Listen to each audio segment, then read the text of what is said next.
जय श्री राधे, जय श्री श्याम।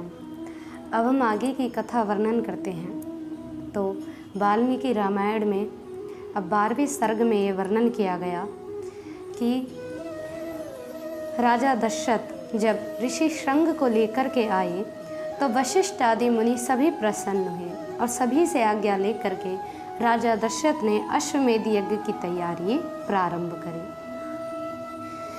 पहले वसंत से जिस वसंत में राजा दशरथ ने तैयारी प्रारंभ करी, अब पुनः जब दूसरा वसंत आया तो राजा दशरथ ने वशिष्ठ से अश्वमेध यज्ञ की दीक्षा ग्रहण करी।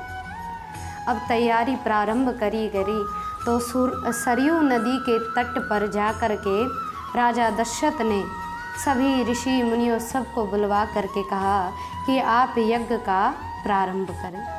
वशिष्ठ मुनि ने आकर के सभी सामग्रियों को तैयार करवाया, जिनमें से वाजपेयी मुनि, वामदेव मुनि, जाबाली मुनि, कश्यप मुनि, ये सभी आकर के राजा दशरथ के यहाँ पर दिव्य पुरोहित कहलाए।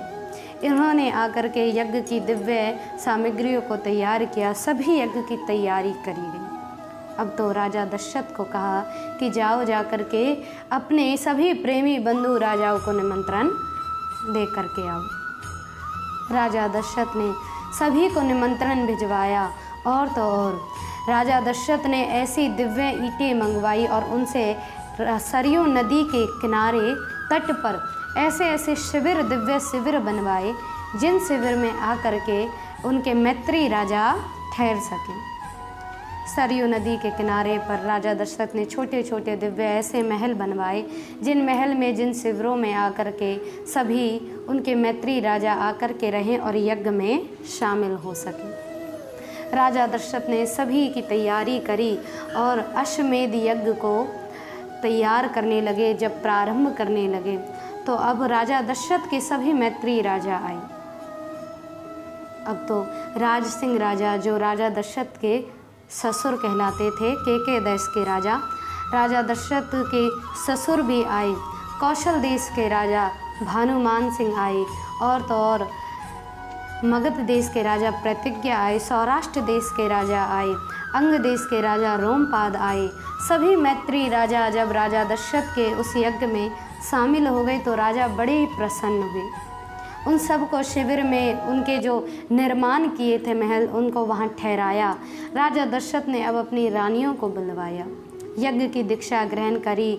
अश्वमेध यज्ञ को संपूर्ण पृथ्वी पर छोड़ा गया। राजा दशरथ के अश्व को किसी ने नहीं रोका, क्योंकि सभी राजा दशरथ के अधीन थे।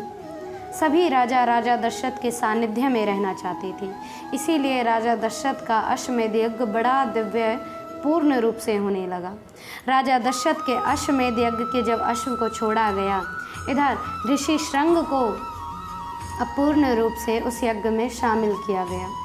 ऋषि श्रृंग को आते देख सभी मुनियों ने साधु साधु कहकर भूरी भूरी उनकी प्रशंसा करी। दिव्य मंत्रों का उच्चारण ऋषि श्रृंग करने लगे।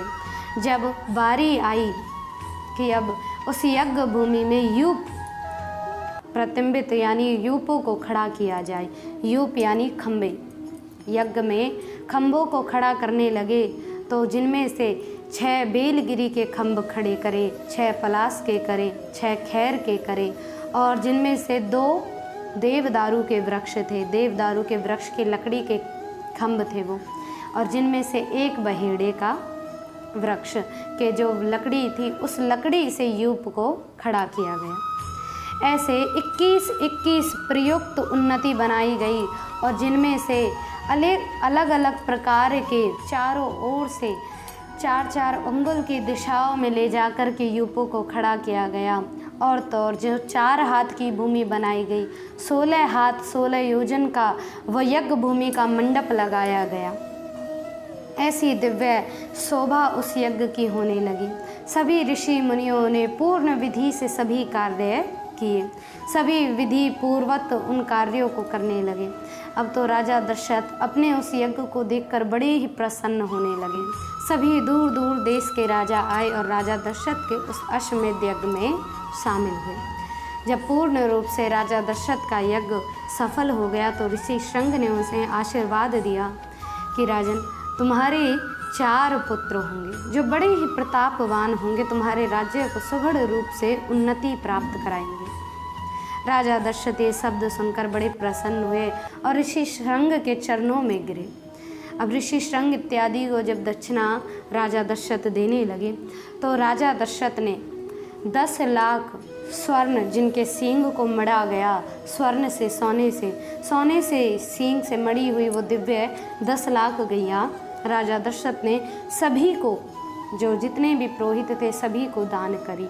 10 करोड़ स्वर्ण मुद्राएं दान करी और तो और जो 4 गुनी रजत मुद्राएं यानी चांदी की मुद्राएं दान करी। स्वर्ण से 4 गुनी वो रजत मुद्राएं दान करी। राजा दशरथ ने अनेक प्रकार से जो भी ब्राह्मण उस यज्ञ में आने लगे थे सभी को दान दिए। एक ब्राह्मण राजा दशरथ के पास आया और कहने लगा, प्रभु आपने सभी को दान दिया है पर मुझे नहीं दिया। तो राजा दशरथ ने अपना एक आभूषण उतार करके कड़ा वो उस ब्राह्मण को दान कर दिया। राजा दशरथ ने सभी को कुछ न कुछ प्राप्त कराया, सभी को कुछ न कुछ दान दिया। तो ऋषि श्रंग उनके दान को देखकर प्रसन्न हुए और कहा कि राजन, जिस भांति से तुमने ये दिव्य यज्ञ किया है और दिव्य दान दिया है, तुम्हें अवश्य ही दिव्य प्रतापकारी 4 पुत्र प्राप्त होंगे। अब राजा दशरथ ने कहा कि प्रभु, पुत्र प्राप्ति के लिए आप एक और साधन करें। अश्वमेध यज्ञ तो हो गया, लेकिन प्रभु आप पुत्र प्राप्ति के लिए एक और साधन करें।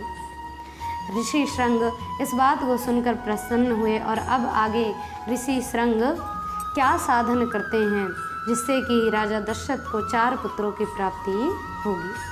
तो यहाँ पर दिव्य कथा का वर्णन किया गया। 12वां, 13वां और 14वां सर्ग का यहाँ पर विश्राम होता है और आशा है कि आप सभी ऐसे ही दिव्य सर्गों को आगे श्रवण करते रहेंगे, दिव्य लीलाओं को सुनते रहेंगे और ऐसे आनंदित रहें, प्रसन्न रहें। जय श्री राधे, जय श्री श्याम।